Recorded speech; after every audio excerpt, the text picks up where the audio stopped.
Apa benar sih hari kasih sayang? Orang itu mengaitkan itu dengan cinta, padahal secara sejarahnya itu tragis banget. Teman-teman, sebelum kita mengikuti suatu tren, itu kita perlu cari tahu dulu seperti apa sejarahnya, latar belakangnya. Identik dengan pengungkapan cinta. Padahal sebenarnya sejarahnya semengerikan itu ya, Mbak ya. Itu selalu melibatkan Allah dalam setiap keputusan. Bisa jadi apa yang terlihat baik dalam pandangan manusia itu tidak sebaik apa yang dalam pandangan Allah.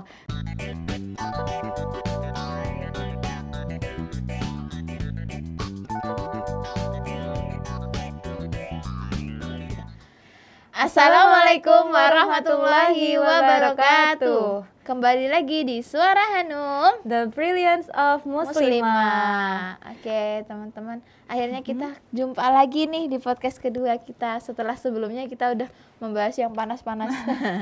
Bahas tentang pemilu dan pilpres. Kalau Kali ini teman-teman juga udah panas nonton, sih. ya agak panas sih ini. Sama-sama tanggal 14 ya Iya, yang mau betul. kita bahas nih. Yang mau kita bahas kali ini apa sih, Mbak? Tentang Valentine Days. Oke. Mungkin teman-teman udah nggak asing ya sama Valentine Days ya. Kayak sebuah ritual tahunan yang sebenarnya bukan budaya dari umat Islam. Cuma seperti akhirnya diadopsi untuk menjadi budaya yang budaya yang umum gitu. Iya. Yang semua orang itu menganggap itu wajar. Padahal dari kacamata Islam tuh ngeri ya, Ngeri, Mbak ya. ngeri banget.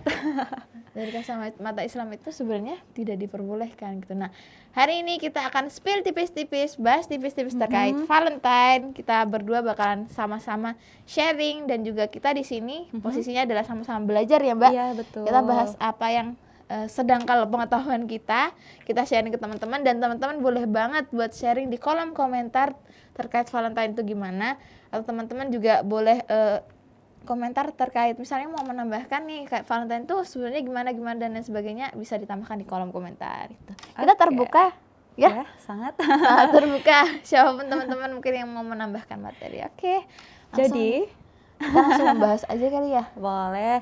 Jadi, apa benar sih hari kasih sayang? Nah itu sih, Mbak, yang Iya. selama ini jadi isu. Iya, isu yang selalu diagung-agungkan.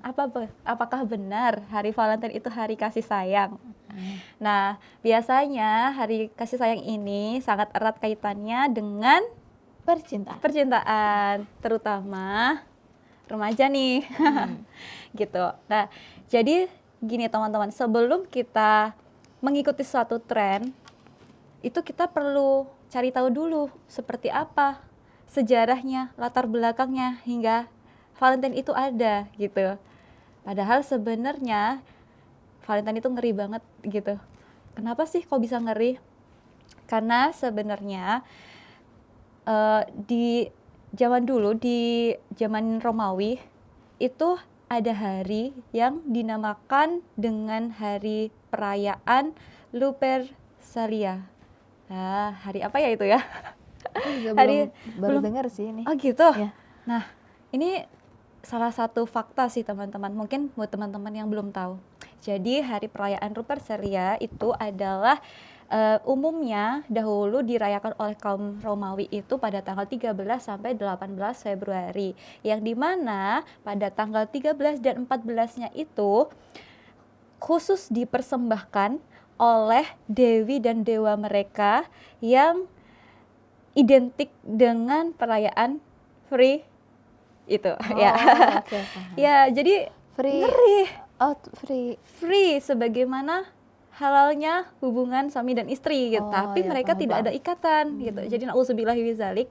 Jadi sebenarnya perayaan itu ngeri banget. Nah, terus tapi kan kita tidak mengikuti kaum tersebut.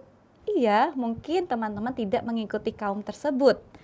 Bahkan dari kita tuh banyak yang mengikuti bahwa kita tuh sebenarnya Islam, tapi ya udah kita hanya untuk mengapresiasi mungkin pasangan, mengapresiasi keluarga mungkin gitu. Apakah itu salah? Tidak.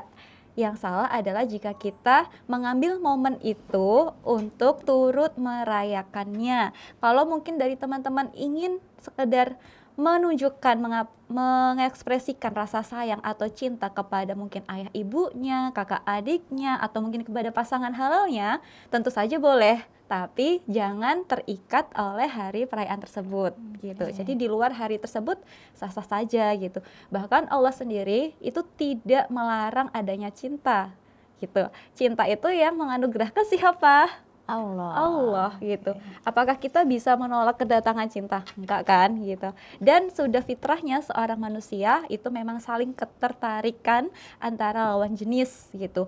Tapi tanda kutip nih, yang perlu teman-teman garis bawahi bahwa antara laki-laki dan perempuan yang mungkin cintanya itu tumbuh sebelum pada waktunya dan bisa dikatakan mungkin kalian belum siap untuk ke jenjang yang pernikahan, ya sudah, kita mesti bisa menjaga batasan gitu, mesti tahu sejauh mana sih batasan itu.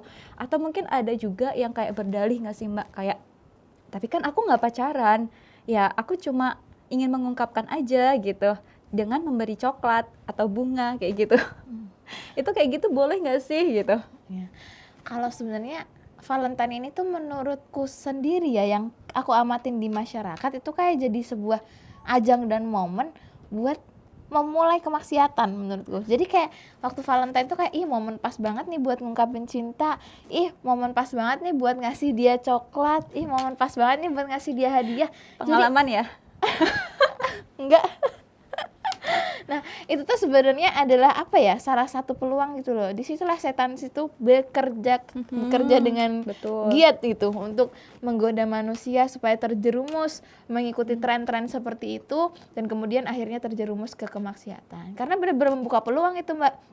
Jadi kan Valentine itu identik dengan seperti yang Mbak katakan tadi, itu tuh identik dengan pengungkapan cinta. Padahal sebenarnya sejarahnya semengerikan itu ya, Mbak ya. Padahal sejarahnya sangat-sangat apa ya, kalau kita bilang agak tragis terus juga agak dan menjijikkan. Iya, dan faktanya di zaman Romawi dulu pada tanggal 13 dan 14 itu adalah menurutku adalah momen dimana di titik perempuan tidak ada harganya. Kenapa kok bisa gitu? Karena pada waktu itu laki-laki dan perempuan yang sama-sama single nih itu dikumpulkan, kemudian nama mereka ditulis. Nah, kemudian setelah nama mereka ditulis, itu nama mereka dimasukkan ke dalam suatu kotak ya, di mana kotak itu kemudian diacak. Nanti ketika nama mereka muncul, nah ini halal untuk ditemani selama 1 malam gitu. Jadi nauzubillah min dzalik banget gitu. Dan namanya laki-laki dewasa dan perempuan dewasa ketika bermalam bersama tidak mungkin melakukan hal yang halal gitu kan, apalagi mereka tidak ada ikatan gitu. Jadi kalau teman-teman harus mau dan harus banget baca sejarahnya tentang Valentine Days yang sebegitu nauzubillah sih. Semoga kita semua terhindar ya dari tradisi-tradisi yang tidak mengatasnamakan, tidak berdasarkan Islam seperti itu. Benar. Jadi kalau dari sudut pandang Islam sendiri, dilihat dari sejarahnya aja, yang seperti itu sudah melanggar banget ya dari syariat ya. Dari mulai ada ibaratnya itu kayak pesta yang seperti itulah, yang kurang pas seperti itu. Pesta perzinahan seperti itu. Nah, itu udah kurang pas banget, dan itu tuh sejarah kelam banget terkait Valentine yang juga aku sendiri baru tahu loh, Mbak. Jadi aku tahu, Mbak Prinat, dan kita bertukar pikiran di sini, aku tahu sejarah Valentine itu seperti itu. Jadi kalau yang aku tahu sejauh ini, Valentine itu emang nggak boleh karena memang nggak ada disyariatkan di dalam Islam tuh nggak ada Valentine itu. Dan bahkan memberi coklat kepada lawan jenis itu, sekedar kita memikirkan yang yang belum halal saja itu tidak boleh gitu, apalagi sampai memberi hadiah gitu. Jadi memang peluang kemaksiatan di momen-momen seperti itu tuh sangat-sangat dikhawatirkan sebenarnya, apalagi untuk remaja di masa-masa transisi yang dimana perasaannya masih menggebu-gebu, terus secara psikologis masih labil dan lain sebagainya, dimana dalam mengambil keputusan dan juga menganalisis mana yang benar dan mana yang salah itu tuh masih terombang-ambing. Jadi makanya banyak sekali yang mengikuti tren-tren ini tuh justru adalah remaja-remaja yang mungkin belum tahu gitu, belum tahu ibaratkan kayak ini tuh boleh atau enggak. Ya walaupun tidak menutup kemungkinan juga kaum-kaum yang sudah dewasa yang mungkin belum punya pemahaman terkait Valentine ini juga mengikuti tren yang sama seperti itu. Maka benar kata Mbak Prilina tadi di awal, bahwasanya ketika kita mau mengikuti suatu tren, kebetulan memang Indonesia ini masyarakatnya itu, FOMO. netizennya itu yes, FOMO. latah banget sama Iya. tren. Ada sesuatu yang lagi tren pasti diikutin gitu. Jadi itu memang sesuatu yang membahayakan. Ibaratkan kayak berita hoax aja itu tuh langsung ditelan mentah-mentah. Nah, itulah salah satu hal-hal yang harus kita perbaiki sama-sama gitu loh. Tidak hanya ke orang lain, tapi kita juga harus memperbaiki itu juga. Jadi kayak kalau misalnya ada tren baru nih, kita harus lihat dulu nih secara segi syariat itu boleh enggak sih, bener enggak sih, bisa nggak sih diikutin. Ikutilah tren-tren yang baik gitu, tren-tren yang membawa dampak yang baik bagi masyarakat, bagi agama gitu. Kalau misalnya tren-tren yang nggak jelas dan nggak bermanfaat, lebih baik ditinggalkan ya Iya, Mbak. betul. Buang-buang waktu banget gitu. Duit juga sih, Mbak. Iya, beli coklat. Iya, apalagi beliin yang belum Halal nih, Iya. makan sendiri sih Iya, Mbak. makanya buat beli bakso sendiri enak Iya. gitu. Coklatnya aku makan sendiri sih. Mohon maaf ya, daripada ngasih orang yang belum halal, Iya. mending buat aku sendiri gitu. Dan aku jadi teringat sebuah hadis Rasulullah SAW yang mana dari Ibnu Umar, beliau berkata, Rasulullah SAW bersabda, barang siapa menyerupai suatu kaum, maka ia termasuk bagian dari kaum tersebut. Nah, artinya apa? Ketika kita seorang muslim mengikuti atau ikut merayakan hari Valentine, entah mungkin itu, oh aku cuma sama temen kok, nggak apa-apa ya gitu. Atau mungkin, oh aku cuma sama keluarga kok gitu. Artinya kalian sudah menyerupai kaum tersebut gitu. Itu yang perlu dijadikan apa ya teman-teman, kayak semacam batasan bahwa ada hal-hal yang memang sudah kodratnya tidak boleh, ya tidak boleh gitu. Ada hal-hal yang memang sudah Allah tetapkan itu dilarang, ya sudah, kita tidak usah ikut-ikutan seperti itu. Jadi kalau misalkan aku mau ngadu temanku boleh nggak sih? Boleh, tapi di luar hari perayaan tersebut misalkan, untuk menunjukkan ini ya sebagai rasa terima kasihku karena kamu sudah menemaniku selama Masya ini Allah. mungkin, atau untuk mungkin kepada pasangan halalnya, tentu boleh aja dong. Bahkan sebenarnya itu juga termasuk sunnah juga, saling memberi hadiah Iya, kepada sampai. sesama muslim gitu. Tapi dalam konteks hari Valentine ini sebisa mungkin kita tidak turut merayakan, misalkan membeli coklat, membeli bunga gitu, ataupun ya menggunakan atribut-atribut Yang Valentine berbau dan mungkin. Valentine. Iya, seperti itu. Jadi ya kalau soal cinta kalian harus pintar-pintar nih Mbak ya. Harus pintar-pintar memfilter gitu. Mana sih yang boleh dan mana sih yang tidak gitu. Oke, yes. Kalau dari Mbak Putri sendiri gimana nih tanggapannya kalau misalkan mungkin ada teman kita atau mungkin keluarga kita sendiri nih belum ngerti soal ini gitu, dan mereka masih kayak denial, masih kayak udahlah nggak apa-apa, orang kita juga nggak menyerupai, nggak ikut-ikutan yang kegiatan yang kayak gitunya, tapi kita cuma merayakan ininya gitu, maksudnya hari kasih sayangnya gitu. Itu gimana Mbak untuk cara kita menyadarkan gitu ya, maksudnya bahwa ya jangan menyerupai kaum itu gitu. Nah, kalau dari Mbak Putri ada nggak sih tipsnya gitu? Kalau dari aku sendiri ya Mbak ya, karena sebenarnya lingkunganku itu termasuk lingkungan yang awam ya, awam banget terkait ilmu agama. Masih banyak banget mungkin syariat-syariat yang juga belum terlalu dilaksanakan gitu. Termasuk mungkin perayaan Valentine ini salah satunya gitu.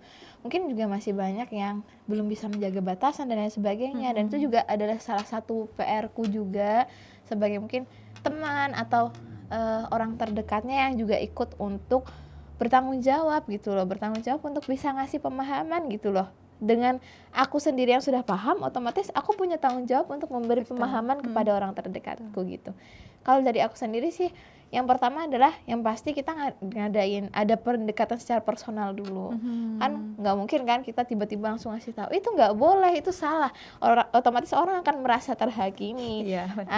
Nanti setelah merasa terhakimi, akhirnya mereka malah timbul kebencian kepada kita. Jadi menurutku emang ada strategi yang memang harus disusun gitu loh untuk untuk bisa memberikan pemahaman yang dengan sebaik-baiknya gitu. Yang pertama pendekatan personal dulu. Terus kita juga harus tahu nih sebenarnya orang itu tuh memandang hal ini, misalnya contohnya kayak Valentine itu apa sih, seperti apa sih pandangan dia gitu. terus kebutuhan dia terhadap ini tuh seperti apa gitu. Nanti jadi kita tahu nih caranya ngasih tahu dia tuh seperti apa. Misalnya dia tipikal orangnya gimana juga kita harus lihat tuh. Dia tipikal orang yang sukanya itu diajak ngobrol serius atau diajak ngobrol santai, atau mungkin dia tipikal orang yang kalau dinasihatin harus diajak makan dulu. Itu Iya, aku aku sih. sih. Jadi kalau misalnya kayak aku punya teman terus dia tuh misalnya diajak ngobrolnya tuh misalnya diajak ngobrol santai, ya ajak dulu lah sambil ngopi, terus kayak Boleh. tanya-tanyain spill tipis-tipis kegiatan tanggal 14 dan lain sebagainya. Terus habis itu dikasih tahu pelan-pelan, kasih tahu Sambil nih, diskusi nggak sih? sambil diskusi. Jelas aku suka banget mbak diskusi. Jadi Iya. kalau misalnya sama temen tuh aku lebih banyak menghabiskan waktu untuk diskusi. Jadi diajak diskusi dulu nih terkait Valentine tuh menurut kamu gimana dan Iya. sebagainya. Terus baru kita kasih tahu pelan-pelan nih dengan bahasa yang baik juga. Kita nggak boleh langsung ngejudge atau kayak mungkin membuat dia merasa tersudutkan gitu. Oh, Ya, kamu emang kafir nih. itu nggak boleh. Astagfirullah. Astagfirullahaladzim. Jadi kita harus bisa memilih apa ya, kata-kata, kalimat gitu, susun apa ya kemampuan komunikasi kita sedang diuji di situ. Iya, Jadi bagaimana kita bisa menyampaikan itu dengan baik. Jadi dikasih tahu dulu. Ntar kalau misalnya dikasih tahu nih udah ngeyel gitu, ya udah berarti tugas kita udah selesai nih ngasih tahu. Berarti seterusnya itu kita serahkan aja, karena yang memberi hidayah kan Allah. Jadi kita pasrahkan kepada yang memberi hidayah. Jadi Iya. kita doain aja. Kalau misalnya kita udah ngasih tahu nih sama orang terdekat kita, itu nggak boleh, itu hukumnya seperti ini, tapi tidak didengarkan, atau mungkin sama sekali tidak digubris, atau malah menyulut emosi. Emosi. Akhirnya. Jadi ketika sudah menyulut emosi, ya sudahlah kita hentikan saja. Kemudian ya udah kita doain aja. Itu adalah jalan apa ya? Udah jalan pintas paling baik adalah mendoakan, karena yang memberi hidayah adalah Allah. Jadi kita minta semoga diberi hidayah seperti itu. Jadi kalau masalah seperti itu aku nggak suka ambil pusing sih mbak. Jadi kayak apa sih kewajiban aku, laksanain, kasih tahu, udah kasih pemahaman sebaik-baiknya. Yang penting aku ngasih pemahamannya itu udah baik tuh. Kecuali kalau aku ngasih pemahamannya dengan cara yang kurang baik, nah itu baru salah aku. Tapi kalau aku udah ngasih pemahamannya dengan baik, terus ternyata orang juga belum bisa paham, ya sudah, berarti aku harus jalur langit aja nih, doain.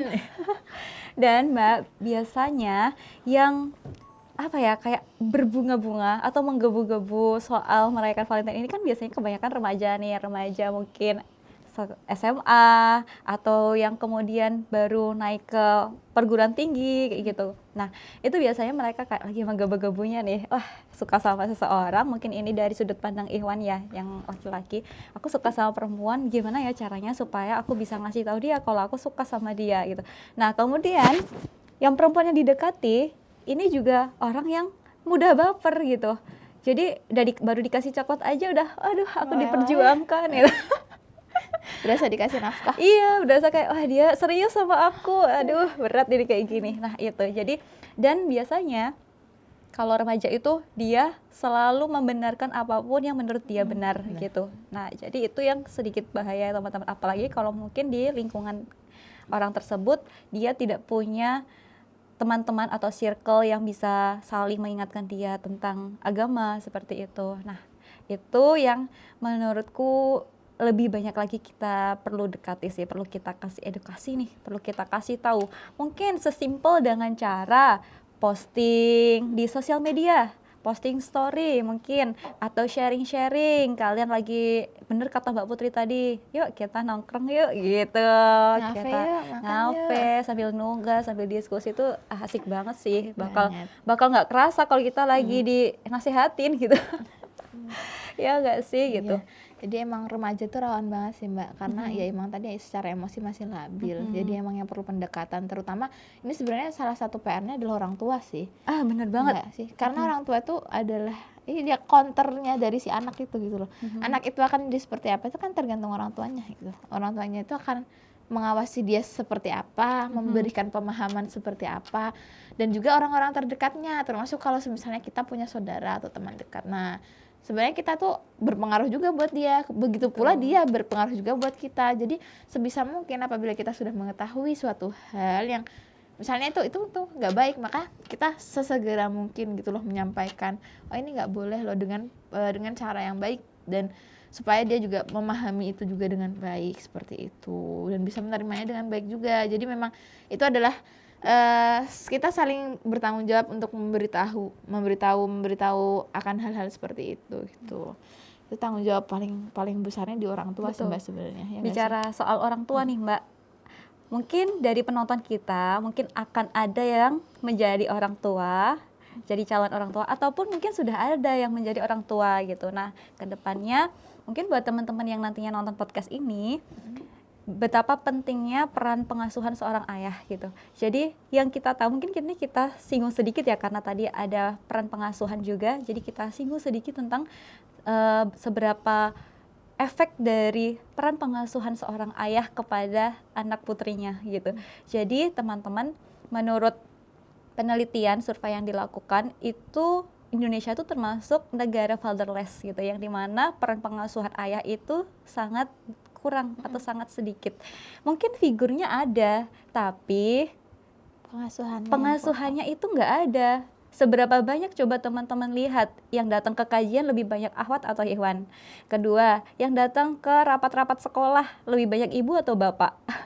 Terus yang lebih sering datang ke workshop mungkin atau parenting siapa? Pasti ibu-ibu, ya kan, kayak gitu. Nah, padahal salah satu dasar yang membentuk seorang putri ini mempunyai standar laki-laki itu adalah seorang ayah, gitu. Jadi kalau misalkan mungkin nanti teman-teman punya pasangan, kalian sudah menikah, maka diskusikanlah bagaimana cara pengasuhan yang akan diberikan ke anak-anak kalian gitu.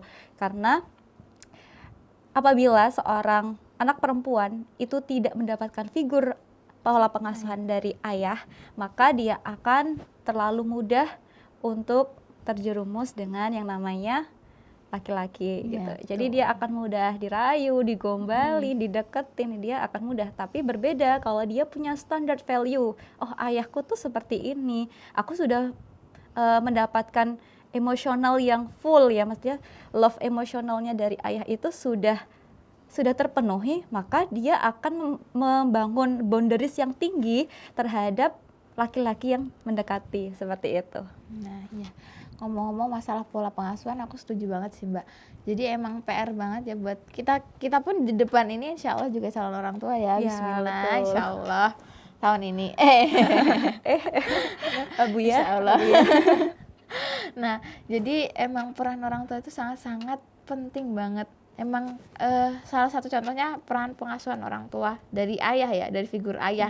Lagi buat cewek, karena yang paling banyak baper tuh cewek Mbak, daripada cowok. Karena kalau secara secara cowok itu pasti pakainya lebih banyak logika, sedangkan cewek itu selalu pakai perasaan.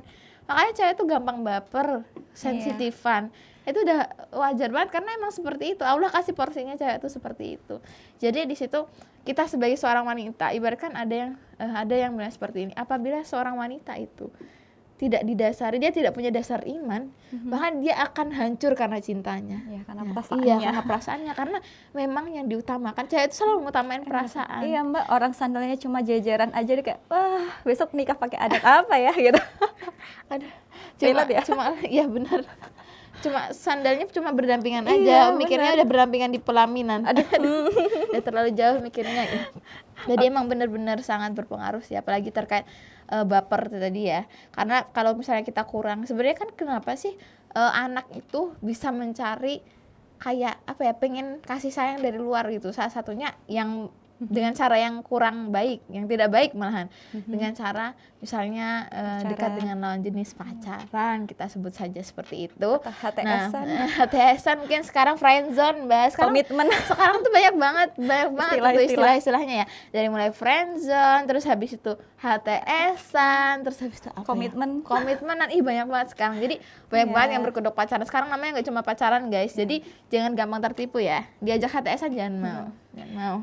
Itu merugikan, justru sangat-sangat merugikan dari sisi perempuannya. Jadi itu sebenarnya kita emang agak melebar yang bahasnya, tapi itu ada kaitannya juga sama Valentine, karena kita sedang membahas Valentine yang berkaitan dengan orang itu mengaitkan itu dengan cinta, padahal secara sejarahnya itu tragis banget. Jadi kayak kita tuh seperti diputar balikkan faktanya gitu loh. Aslinya itu seperti sebuah penghinaan, sebenarnya sejarahnya itu sejarah yang hina, sebuah sejarah yang penghinaan isinya, cuma setelah itu diputar balikan menjadi sejarah diputarbalikkan menjadi sebuah ritual cinta gitu. Padahal cinta itu sebenarnya tidak seperti itu. Iya. Cinta itu murni, yang sebenarnya harusnya dijaga, Iya. dan harusnya diwujudkan dengan cara yang halal, yang sesuai dengan syariat Islam itu seperti apa gitu. Karena memang Mbak, kalau secara masalah cinta, kalau sebenarnya kita sudah terjebak di dalam hal-hal yang memang kurang baik, seperti contohnya pacaran nih, kita dekat dengan lawan jenis, emang yang paling dirugiin tuh cewek. Karena pasti yang akan jadi korbannya itu cewek. Dari mulai mungkin nanti kita cuma chattingan doang, akhirnya mulai kepikiran gitu. Kita itu kalau mikirin, kalau cewek itu kalau misalnya udah sayang sama cowok, udah terlanjur kayak Ya udah aku cuma dia duniaku cuma dia gitu. aja, semuanya itu tentang dia, mau makan ingat dia, mau nulis ingat dia, semuanya ingat dia gitu. Jadi kayak hidup ini tuh kayak Semuanya tentang dia gitu. Waktu kita tuh habis buat mikirin sesuatu yang emang belum takdirnya kita gitu loh. Kita tuh nggak tahu, mungkin orang yang sekarang itu sedang kita dambakan, orang yang sekarang itu sedang mungkin bersama kita sementara ya, mungkin dari ada yang pacaran misalnya, mungkin kan secara sementara itu menjadi pasangannya walaupun tidak halal gitu. Nah, mungkin aja dia bukan jodoh gitu loh. Bisa aja kan nanti kita akan dikecewakan, akhirnya kita akan menyalahkan takdir Allah gitu kan. Itu nggak make sense banget ya Mbak ya. Dan yang lebih bahaya adalah ketika perempuan sudah menjadikan laki-laki itu dunianya, maka dia bisa menjadikan laki-laki itu dunianya. Jadi dalam artian dia bisa menyalahkan apapun supaya membuat laki-laki itu bertahan gitu. Dan itu bahaya banget sih. Ya, itu banyak banget sih kasusnya yang kayak gitu. Karena kayak kalau cewek itu kalau udah cinta itu emang udah nggak main logika. Bener, Jadi udah buta. Bener. Kalau aku sendiri tuh punya prinsip kayak logika itu sebodoh-bodohnya jatuh cinta, jangan lupakan logika. Walaupun itu susah banget. Jadi kayak kalau semisalnya mulai ada ketertarikan dengan lawan jenis nih, sebisa mungkin tuh ditepis. Cari aja kejelekannya apa. Cari aja, pokoknya cari deh kejelekannya apa, semuanya cari. Pokoknya sampai bisa ilfil. Ya alhamdulillah aku orang yang gampang ilfil sih Mbak. Jadinya kayak kalau misalnya mungkin sama lawan jenis emang lebih selektif karena karena kalau misalnya contohnya nih kita ketertarikan sama lawan jenis itu kan sebenarnya dalam konteks yang halal, nantinya kita akan menuju ke jenjang pernikahan nih. Iya, sudah pasti. Otomatis kan kita ibaratkan memilih satu untuk jangka yang panjang ya, tuh. Nah, jadi kita harus punya kriteria tersendiri. Apa sih yang mau kita siapa sih yang mau kita pilih untuk tujuan kita gitu. Kita kan punya visi misi masing-masing terkait pernikahan dan sebagainya gitu ya. Terus kalau misalkan nih Mbak, ada mungkin pertanyaan dari teman-teman kita yang mungkin dia sedang memiliki ketertarikan. Misalkan teman-teman kita yang saat ini nonton, dia mempunyai ketertarikan dengan lawan jenis, tapi pada saat ini dia belum siap nih buat ngehalalin, tapi dia juga nggak mau pacaran. Terus gimana dong cara mengungkapkannya gitu? Oke. Caranya kalau yang ini sesuai pengalaman aja sih ya Mbak ya. Iya, aduh pengalaman banget kayaknya. Enggak sih sebenarnya kalau masalah jatuh cinta tuh kayak enggak pengalaman juga sih Mbak. Aduh, maaf ya. Jadi lebih ke mungkin dari pengalaman-pengalaman orang-orang yang pernah aku temui, kemudian juga dari pengalaman aku sendiri, walaupun nggak banyak karena aku bukan pro player ya. Bukan orang yang pro masalah percintaan, cuma maksudnya sudah pernah mengalami. Jadi kayak kalau misalnya kalau memang belum siap menikah nih tapi udah jatuh cinta, baiknya gunakanlah waktu itu untuk memperbaiki diri tuh teman-teman. Ikutlah datang ke kajian, cari circle-circle yang baik yang membuat teman-teman itu makin produktif dan juga mau untuk berkembang jadi lebih baik, entah itu secara agama, entah itu secara duniawi maupun akhirawi gitu. Jadi kita carilah kesibukan-kesibukan yang bikin kita itu semakin lupa gitu loh sama perasaan kita. Ntar juga lama-lama lupa kok, karena mayoritas sebenarnya cinta yang sesungguhnya itu tuh ada setelah akad nikah. Jadi kalau misalnya kita belum ibaratkan laki-laki itu belum menghalalkan kita, sebenarnya itu bukan cinta yang murni, itu adalah ujian bagi kita para jomblo ini. Itu tuh sebenarnya ujian. Nah, apabila kondisinya kita tuh masih belum urgent nih untuk menikah, misalnya kayak kita tuh masih bisa menahan lah, terus dari segi ekonomis, secara mental kita juga belum siap, maka ya sudah, kuncinya adalah puasa. Puasa itu apa? Menahan. Ya sudah, ditahanlah hawa nafsunya dengan cara ya udah kita perbaiki diri, banyak-banyakin kegiatan yang baik, terus habis itu banyak-banyakin puasa, banyak-banyakin ibadah. Walaupun ya berat emang karena itu ujian, tapi jangan salah, siapa tahu dari ujian itu ketika kita sabar menghadapinya, kita sabar menghadapi gejolak perasaan kita sendiri, di situ juga Allah sedang menyiapkan hadiah terbaik. Allah sedang menyiapkan hadiah terbaik, pasangan terbaik untuk kita nantinya. Jadi jangan pernah berputus asa dari rahmat Allah. Jadi ketika kita sabar, pasti nanti Allah akan kasih hadiah terbaik, entah itu kapan, tapi percayalah bahwa rencana Allah itu akan selalu menjadi rencana yang terbaik dan paling baik, meskipun hari ini kita menerimanya dengan rasa sakit. Quotes of the days. Dan nggak kalah penting nih Mbak, yaitu selalu melibatkan Allah dalam setiap keputusan. Bisa jadi apa yang terlihat baik dalam pandangan manusia itu tidak sebaik apa yang dalam pandangan Allah. Karena Allah itu yang paling ngerti apa yang kita butuhkan. Apakah dia benar-benar kelihatan solih dan solihah sesuai dengan Apa yang kita lihat? iya, apa yang kita lihat, ya itu kan belum tentu. Nah, pandangan manusia itu kan dangkal dan terbatas. Dan cinta itu kan juga fluktuatif ya. Bisa naik, bisa turun, bisa pudar. Jadi intinya jangan sandarkan cintamu kepada cintanya manusia. Tapi sandarkan cintamu untuk semakin mencintainya. Mencintai Allah. Mencintai Gitu. Allah ya maksudnya ya, teman-teman Iya, ya. mencintainya Bukan Allah. mencintai doi. Aduh. Jadi kalau misalkan emang kalian lagi suka sama orang, ya udah banyak-banyak doa, minta petunjuk sama Allah supaya Allah itu tidak menjatuhkan hati kepada dia yang nantinya bisa menyakiti. Masya Allah. Jangan buka hatimu untuk orang-orang yang akan menyakitimu. Oke. Gitu, Masya Allah. Mungkin ya Ya, closing statement dulu nih Mbak, Closing dari Mbak statement. Prilina, ada nggak closing statement? kalau aku terkait Valentine adalah ya sesuai hadis tadi Mbak, intinya jangan menyerupai suatu kaum gitu. Jadi kalau teman-teman mau mengikuti sesuatu tren apapun itu, maka teman-teman perlu cari tahu dulu track recordnya, sejarahnya, latar belakangnya seperti apa. So, jadilah muslimah dan muslim yang cerdas. Oke, boleh nambahin nggak nih? Boleh banget. Boleh banget, oke. Aku mau izin kasih sedikit closing statement nih. Tadi kita udah ngalor ngidul bahas tentang Valentine, terus habis itu bahas masalah percintaan gitu. Kalau aku lebih concern ke percintaannya sih. Jadi buat teman-teman semua, buat mungkin terutama para akhwat ya, jangan mudah tergiur dan percaya dengan janji manis para pria.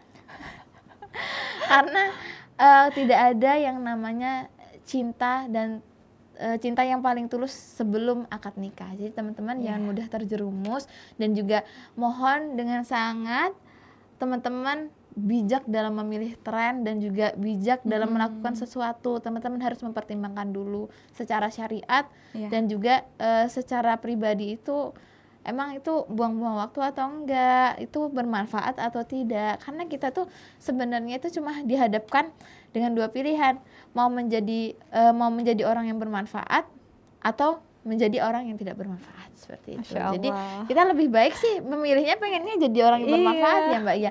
Bermanfaat, dengan kita bermanfaat kita bisa menebar kebaikan. Meskipun harus tertatih-tatih ya Mbak. Jelas. Nah, lebih baik kita tertatih-tatih di dunia daripada kita tertatih-tatih di akhirat gitu. Jadi pesannya buat teman-teman lebih bijak dalam memilih tren, dan juga teman-teman semua, pesan buat para akhwat dan para ikhwan, kita tetaplah istiqomah dalam menjaga batasan dan juga dalam ketaatan. Ini menjadi menjadi teguran buat kita juga ya Mbak berdua ya. Karena benar-benar yang bahkan bicara di depan kamera, di depan teman-teman saat ini itu juga bukan manusia super, apalagi malaikat yang nggak punya nafsu. Kita juga sama-sama punya nafsu dan sama-sama sedang berjuang nih di jalan hijrah dan di jalan yang Allah ridhoi. Semoga nanti kesabaran kita dalam menanti sesuatu yang dinantikan ya, pasangan halal, semoga kesabaran itu nanti akan berbuah manis, yang pastinya berbuah manis. Nanti Allah yang atur itu semua. Jangan meragukan takdirmu, karena takdirmu ditulis oleh penulis skenario terbaik. Masya Allah. Oke, mungkin buat teman-teman di rumah, nantikan episode podcast kita selanjutnya. Jangan lupa like, komen, dan subscribe. Oke. Dan share juga ke teman-teman kalian yang masih suka ngerayain Valentine. Dan juga share ke teman-teman kalian yang masih suka baper sama cowok. Oke. Baik. Teman-teman, kita semua kita berdua di sini mohon maaf sebesar-besarnya apabila masih banyak kurangnya karena kami masih belajar dan juga kami manusia biasa. Semoga kita bisa bertemu di podcast selanjutnya dan nanti kita mau bahas apa lagi, teman-teman bisa banget buat usul di IG. Komen. Di IG lu mungkin bisa juga di DM atau juga bisa juga di kolom komentar di bawah ini. Oke. Sekian dari kita. Wassalamualaikum Warahmatullahi wabarakatuh.